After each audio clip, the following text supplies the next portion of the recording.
A continuación, la ponencia de la psicóloga clínica infantil Martita Barros. Su tema es Infancias y Adolescencias hoy.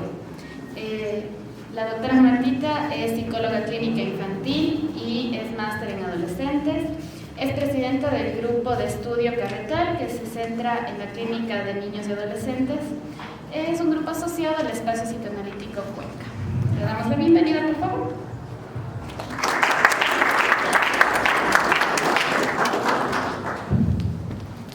Buenas noches a todos los presentes. Bueno, realmente es un placer compartir la mesa con los chicos esta noche y pues compartir un poquito de mi quehacer en la clínica psicoanalítica con niños y adolescentes. Agradecimiento especial al espacio psicoanalítico por la invitación a este espacio para conversar sobre las infancias y adolescencias y compartir la experiencia en la clínica psicoanalítica. Cuando le escuchaba a Saúl hablar en la apertura de estas jornadas, me recordaba mis inicios en el trabajo con niños, niñas y adolescentes. Pues mi herramienta hace muchos años, estoy hablando de los años 93, 94, cuando era estudiante de la Universidad de la SUAY, que en ese momento se creó la carrera de Psicología Clínica Infantil con base psicoanalítica. Entonces mi gran defensa, y recuerdo con mucho cariño, era un libro de François Dolto. Entonces cuando yo salía a prácticas, cuando yo me tocaba trabajar con niños, con niñas y adolescentes, pues esa era mi gran herramienta. Y ese libro lo tengo hasta ahora. Y pues realmente es muy emocionante ver el recorrido cuando el deseo de aprender y el gusto del trabajo que uno hace va evolucionando para mejor, para más conocimiento y lógicamente dentro de lo que es el tema de pertenecer o trabajar dentro de una escuela de psicoanálisis. Voy a empezar. Las infancias y adolescencias siempre están atravesadas por la época y la vida misma. Menciono infancias y adolescencias porque ya no se puede hablar o definir como una sola o como un modelo a seguir. El poner la S al final y ser enfática en infancias y adolescencias, esa S al final nos abre espacio y posibilidades de entender y sostener nuestra clínica con los chicos. En los últimos años hemos sido testigos de grandes cambios de la humanidad, unos para bien y otros para que sean utilizados a conveniencia del mal.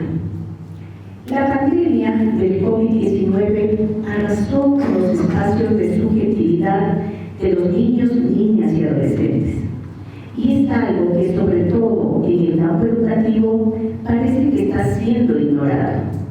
Veo semanalmente a niños que les cuesta más de la cuenta adaptarse a la escuela. Y algunos maestros que se han olvidado de la empatía y del trato de ternura y amor para sus alumnos. Ellos, los maestros, son los principales sostenedores de los niños, aparte de los padres, y a veces suelen ocupar para bien la posición de psicólogos y padres, sin saberlo la mayoría de las veces. Esto lo menciono porque para algunos chicos su maestro o su maestra es un sostén fundamental. Cuando llegan a mi consulta, refieren siempre al maestro de matemática, al maestro de literatura, con quien pueden conversar. Por eso, muchas de las veces, ignorando que sostienen a los chicos, lo hacen diariamente en la aula o en el recreo.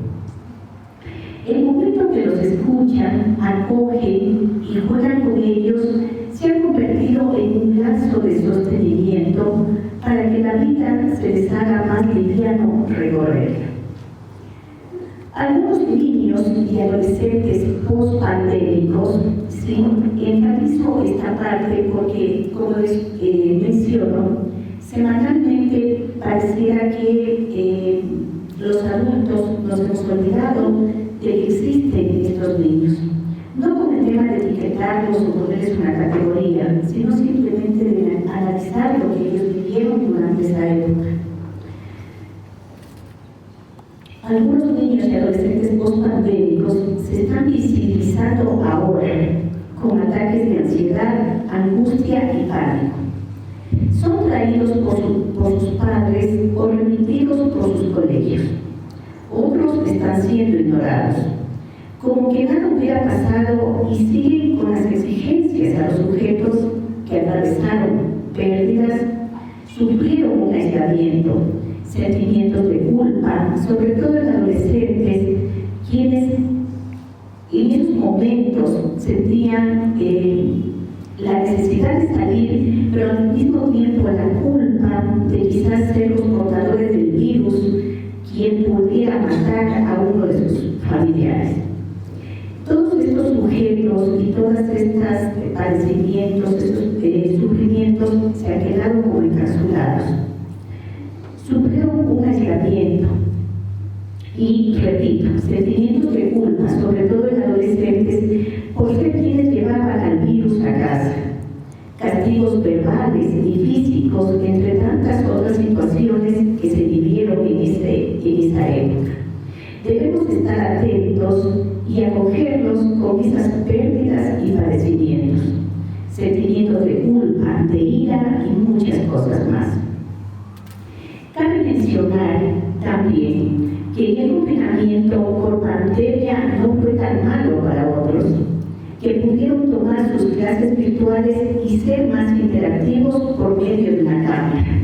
Esto fue un gran descubrimiento que algunos de mis pacientes me decían: a mí me fue genial en clases, porque pude participar, conocer a mis amigos y también hacer lazos de amistad con otros. Es así que pudieron hacer nuevos amigos, jugar en línea, armar una interrelación inimaginable por medio de las redes sociales. Todo esto conjugado con la época actual, tenemos que la transición en una época, según el filósofo surcoreano Han, donde el exceso de positividad nos está conduciendo a una sociedad llena de individuos agotados, frustrados y deprimidos. En este nuevo escenario social, víctima y verdugo son la misma persona. Ya no hace falta una dictadura ni un tirano para someter a la población. Las familias van cambiando con la época, como ha sucedido siempre en la historia de la humanidad.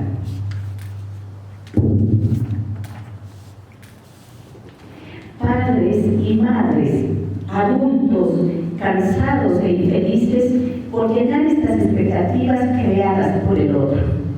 Ellos quieren validar todas las conductas de sus hijos para no ser descalificados como padres, para cumplir con el llamado al éxito y la felicidad. Otro punto actual es la mirada a lo diferente, a lo anormal. Es decir, ¿quién no hace ese camino al éxito, o el que fracasa, o el que decide un camino diferente? Foucault, en el 2008, plantea que tanto la normalidad como la anormalidad son construcciones. Son construcciones discursivas que están atravesadas por los condicionamientos políticos de una época que determina quién es normal y por ende quién es anormal. La biopolítica presentada como biopoder determina qué se debe hacer con lo diferente. Las desigualdades quedan biologizadas y se exaltan las intervenciones que corrigen los defectos cerebrales o genéticos. Allí aparecen las etiquetas diagnósticas, que cumplen su función clasificatoria, queriendo ordenar el caos entre comillas, y liberando a los adultos de su relación con la problemática. Los déficits deben tener siempre un origen neurogenético y deben ser abordados con medicamentos y con terapéuticas que no revisan sus vínculos. No cuestionan contextos ni políticas, solamente buscan remedios inmediatos para una felicidad. En la actualidad estamos regidos por tres, les llamaría yo, les daría una categoría de amos, que sería la inmediatez, la positividad y el hiperconsumismo. La inmediatez, ¿cómo vivimos esa inmediatez nosotros día a día? Ahora todo tiene que ser solucionado al instante. Queremos resultados ya. Es casi insoportable esperar. Como ejemplo, les voy a citar el tema de la medicalización en el sujeto, ¿sí? Entre tomarme la píldora con la cual me ofrece que voy a dormir, que voy a estar bien y que no me voy a deprimir, e ir a la psicoterapia semanalmente, pues la venta y la promoción sería más asequible, pues la píldora, pero pensándolo como un modo mágico, no real.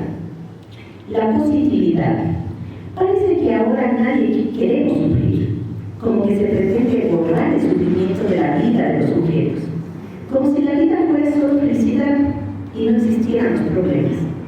Y cabe mencionar que justamente esos problemas son de los cuales aprendemos a vivir diariamente. En este punto de la positividad, les pongo un ejemplo, las famosas terapias que venden la felicidad y el éxito. ¿Sí?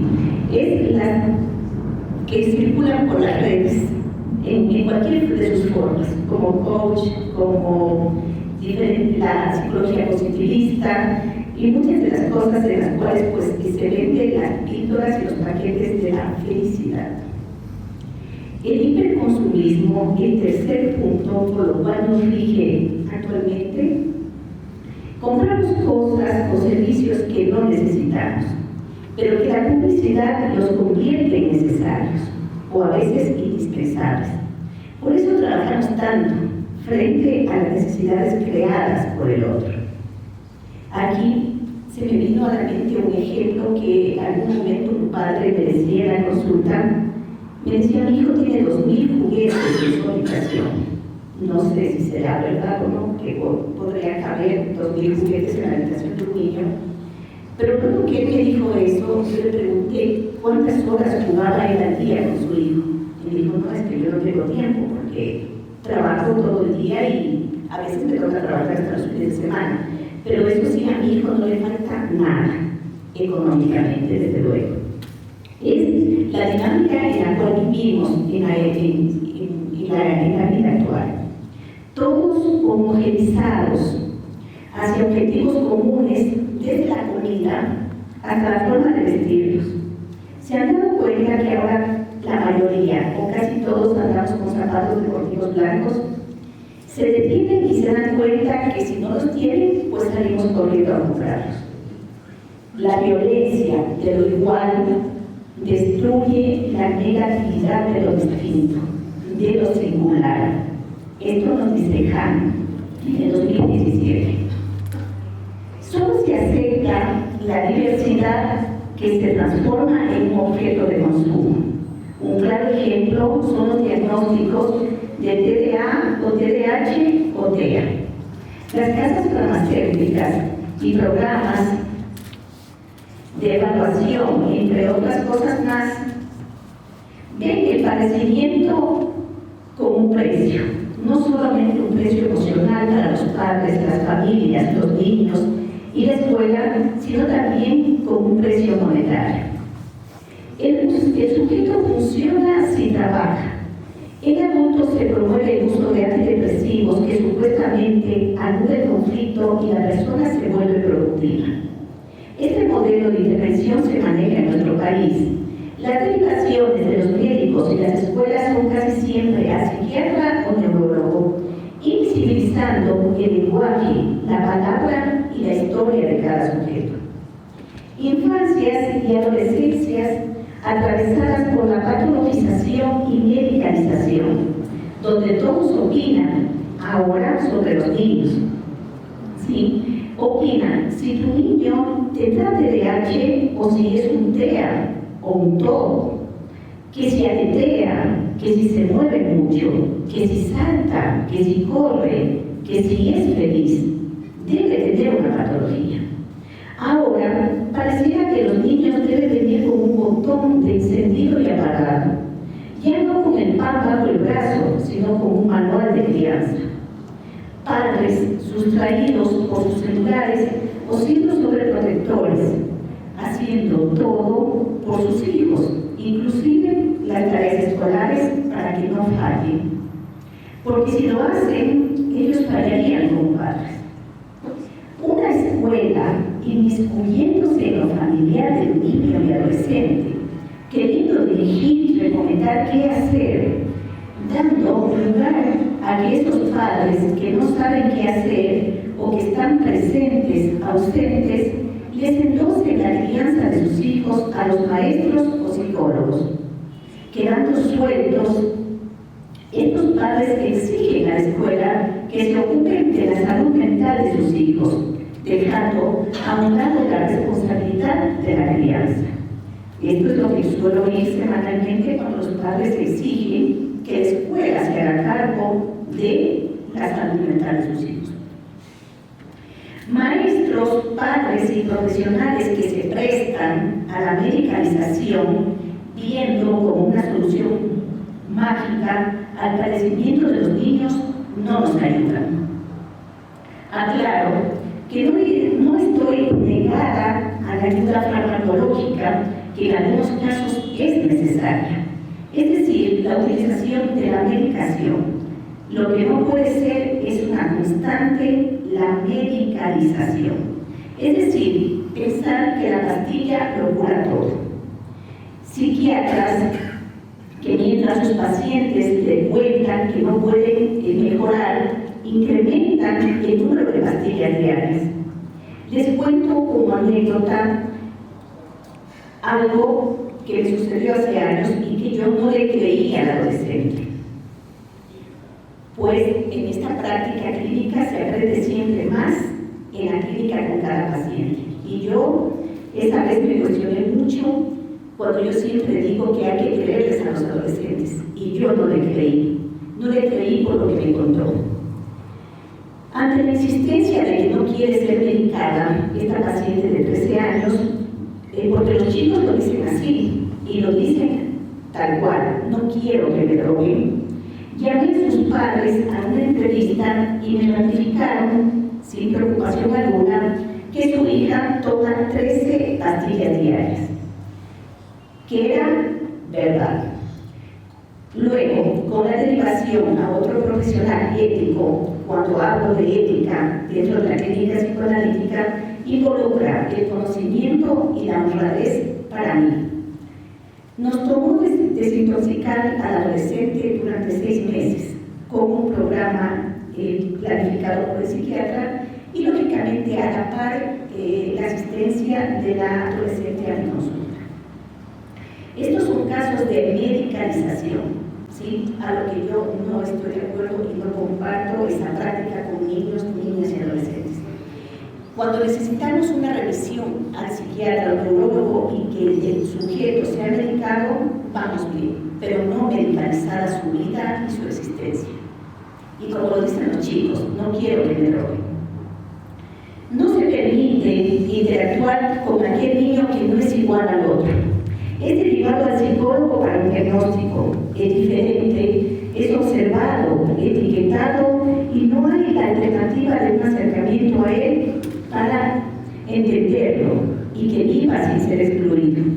Los chicos que no les gusta jugar fútbol o todo lo que tenga que ver con el fútbol, muchas de las veces no son aceptados y en ocasiones hasta por sus propios progenitores. No aceptar lo diferente es no vivir. Como profesionales de la psicología debemos tener claro cuál es nuestro trabajo y asumirlo con ética y empatía con los niños, niñas y adolescentes y sus familias. Ellos llegan a nosotros en busca de ayuda, porque no saben qué hacer, porque ya todo lo que emplearon no funcionó, porque a pesar que haber contratado todos los coaches que están en el mercado, como el coach para comer, para dormir, ¿sí?, siguen sin saber qué hacer, porque aún no se enteran que tienen que aprender con cada hijo a ser padres y que habrá buenos y malos momentos, que lo que funcionó hoy ya no funciona mañana, y habrá que buscar entre la creatividad, el humor, el amor y la paciencia, sostener la crianza de ese niño y que deben enterarse que todos fallamos y asimismo que todos tenemos logros. Que deben aceptar a su hijo y no ponerle el peso de sus expectativas para detener su desarrollo de autonomía e independencia acorde a su edad. En la actualidad, lo consultan los padres de niños y niñas desde edades muy pequeñas, estoy hablando de niños menores de 5 años, llegan a la consulta, les comparto un poco el tema, lo cual me parece curioso, en estos últimos tiempos y sobre todo en los tiempos post-pandémicos, llegan mucho a la consulta para preguntarme cómo hacen para que los niños no hagan berrinche. Entonces digo, no, esta consulta no es válida porque los chicos tienen que hacer berrinches, todos hacemos berrinches en nuestras vidas y los chicos tienen que hacer berrinches y ellos como padres les tiene que ser soportable y tienen que aprender a sostener esos berrinches de sus hijos. La mirada hacia la clínica psicoanalítica en niños, niñas y adolescentes. En los modos de trabajo con niños y adolescentes de hoy, es frecuente que lleguen con diagnósticos, ¿sí?, basados en la aplicación de un test o llenando un registro, para determinar un trastorno que marca la vida del niño y etiqueta su destino.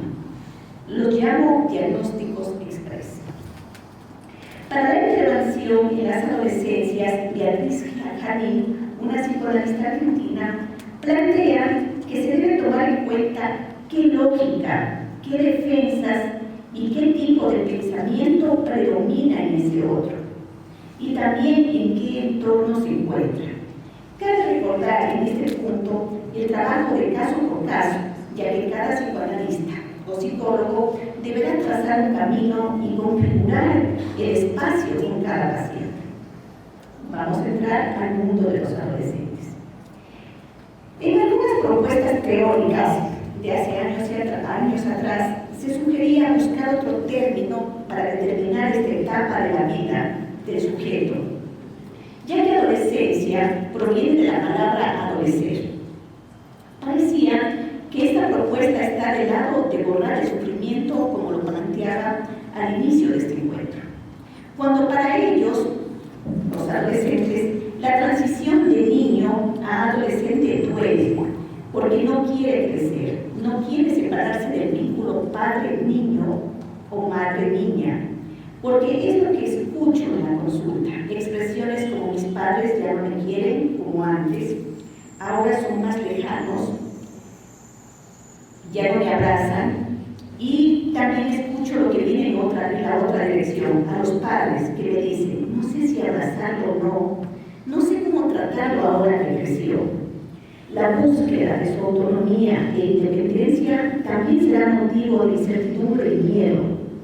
Padres que siguen pensándolos como niños y no abren las compuertas del mundo para ellos.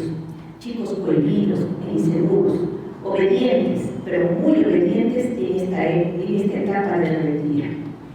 Hay que pensar también que esta etapa siempre tendrá un lado bueno, los amigos, el enamoramiento, la diversión, las fiestas. Llegan a consulta padres de adolescentes de 13 años, donde me llegan a la consulta demandando una atención porque los chicos son rebeldes. Igual que en el caso anterior con los niños en berrinche, esa consulta no es válida. Qué bien que su hijo sea rebelde. O llegan con su hija de 11 años que ya no es la misma, porque ahora protesta y se enoja. Sí, está bien, está entrando a la adolescencia y tenemos que acompañarles en eso. Nuevamente, Han en el 2017 nos dice, en todos los ritos, y lo hago en referencia a la adolescencia, en todos los ritos de paso se muere para renacer. Más allá del umbral, la muerte se experimenta aquí como transición. Quien traspasa el umbral se somete a la transformación. El umbral como un lugar de transformación duele. En la adolescencia, la vida y muerte están siempre presentes, como que por turnos. Y es ahí donde nuestro trabajo de sostén debe estar acompañándonos. Manolín, en 1994, nos dice: por otro lado, no sabemos muy bien si hay crisis de la adolescencia que son ya el comienzo de una enfermedad mental y otras que solamente se convierten en enfermedades mentales porque se las ha contrariado. Lo interesante de nuestro trabajo es no querer saberlo todo de inicio, ¿sí? Siempre les digo a los padres en la primera entrevista: calma, porque ella dice es que cuando se despiden de su hijo y le dan el motivo de consulta, le dicen: contarle todo a la doctora, tienes que contarle todo. Pues no es así nuestro trabajo. Como lo digo acá, lo interesante es no querer saberlo todo de inicio, tolerar los silencios, las incertidumbres, la defensiva ante un mundo adulto invasivo, confrontativo y de exigencias, donde están rodeados de sentencias y prejuicios que obturan su desarrollo emocional y social.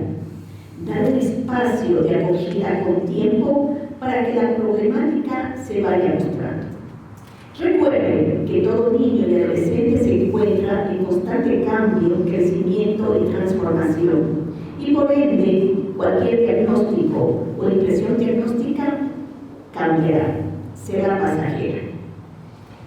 Pero con los adolescentes la actitud de no saber es el punto de partida de su trabajo analítico. La mayoría de ellos vienen a la consulta porque son traídos por sus padres e ignoran que están ingresando a un trabajo de análisis. Este empieza a desplegarse en el momento que escuchamos. Acá, el papel de la transferencia es primordial. Tomemos en cuenta que la transferencia es por dos, con los chicos y con sus padres. Los adolescentes sienten que están por fuera del mundo adulto, no son tomados en cuenta sus ideas y sufrimiento. O como dicen los chicos: no le puedo contar nada a mis padres porque se enojan, o luego utilizan eso en mi contra para juzgarme. Por eso no confío en ellos. Marcar a un adolescente con un diagnóstico invalidante es limitar su libre tránsito en la adolescencia. En el trabajo con adolescentes es importante recordar nuestra propia adolescencia. Es siempre un ejercicio que les invito a todos a hacer y recordar cómo era nuestra adolescencia, porque pareciera que ahora pues somos los adultos perfectos. Tomando en cuenta que las adolescencias de hoy no tienen nada que ver con las nuestras. Una frase que nunca olvidaré y que me causó mucha gracia y por eso no lo olvido, es en una ocasión una adolescente escuchaba a su madre lo que ella comentaba sobre ella. Se levantó muy enojada al inicio de la consulta, se paró y le dijo a la mamá: ahora la vaca no se acuerda cuando fue ternera. Una expresión muy válida para el trabajo con adolescentes. Manolín, en 1994, en un análisis de adolescente, el analista no logra gran cosa si permanece ceñido a su saber. ¿Sí? Esos profesionales que trabajan con adolescentes que se ciñen a protocolos, que se ciñen a cambios de conducta, a condicionamientos, siempre ceñidos a su saber, los chicos no le dan lugar.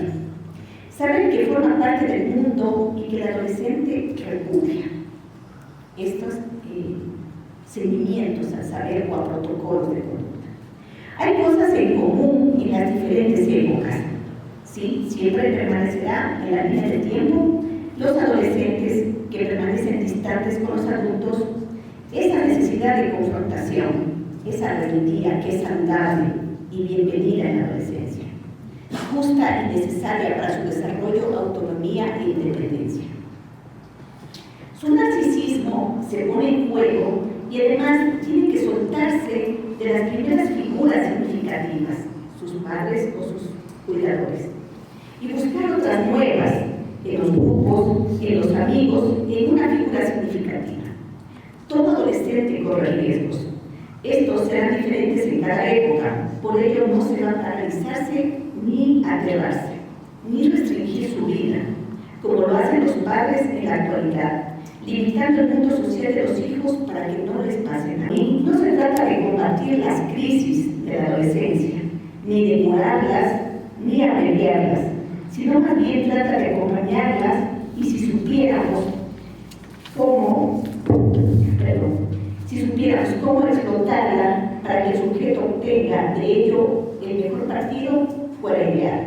En todo caso, solamente hay que aceptarlas. Propiciar un encuentro por medio de la transferencia, cuidando de no transgredir la línea, esa línea delgada en la cual podemos como juez y parte entre los padres y el adolescente, y que el analista no se adolescentice, porque sería algo totalmente que el chico lo tomaría como algo realmente ridículo. Puede ubicarse como el único adulto confiable y brindarles un lugar donde no serán juzgados ni castigados y donde estarán guardados todos sus secretos. Conjuntamente con ellos encontrar modos creativos de plasmar y manifestar sus pensamientos, las ideas que atormentan, esas ideas, esos pensamientos con los cuales muchas de las veces los chicos no duermen. Escribir, dibujar, ¿sí? Los chicos en la actualidad están muy conectados con los animes, en tanto que en dibujar y escribir historietas. Relatos breves, siendo más actuales con ellos y transitando por la dinámica de la actualidad, que son redes sociales, que son lo que es la parte tecnológica, donde ellos pueden tener sus blogs, sus TikToks, expresiones que van con la época, con su época. Les permiten tejer lazos con sus grupos y con otros contextos. En conclusión, nosotros tenemos que estar abiertos a todas las posibilidades de trabajo con los niños, niñas y adolescentes, en lo que es el juego, en lo que es escucharles y sobre todo con adolescentes en lo que es la confidencialidad, que lamentablemente ellos temen mucho llegar a una consulta psicológica porque ya han sido transgredidos sus secretos, desde casa y desde la escuela. Muchas gracias por escuchar y pues les invito a una pequeña cuña. Estamos acá también trabajando asociados al espacio psicoanalítico, lo que es el grupo Carretec, donde trabajamos la clínica infantil y adolescente. Quedan cordialmente invitados para formar parte de este grupo que nos reunimos los días lunes a trabajar con todo lo que es la problemática de las infancias y adolescencias en la actualidad. Muchísimas gracias.